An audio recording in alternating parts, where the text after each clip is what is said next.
जामे तिरमिज़ी के अंदर हुजूर अलैहिस्सलाम ने क़यामत की छोटी निशानियां बयान करते हुए इरशाद फरमाया, हजरत अबू हुरैरा इसके रावी हैं, नबी करीम अलैहिस्सलाम ने इरशाद फरमाया, इज़्तुखिज़ल फ़ैउ दुवाला,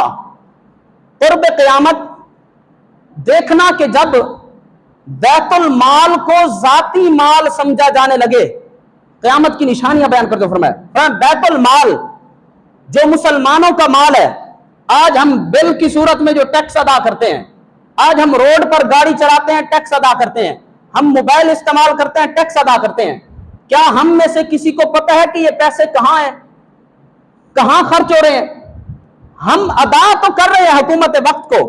लेकिन हुजूर अलैहिस्सलाम ने इसकी निशानदेही फरमाई कि क़यामत के करीब तरीन फितनों में से ये फितना है, इज़्तुखिज़ल फ़ैउ दुवला, जब बैतुल माल को हुक्मरान अपना जाती माल समझेंगे। फरमाया ये क़यामत उस वक्त इंतजार करना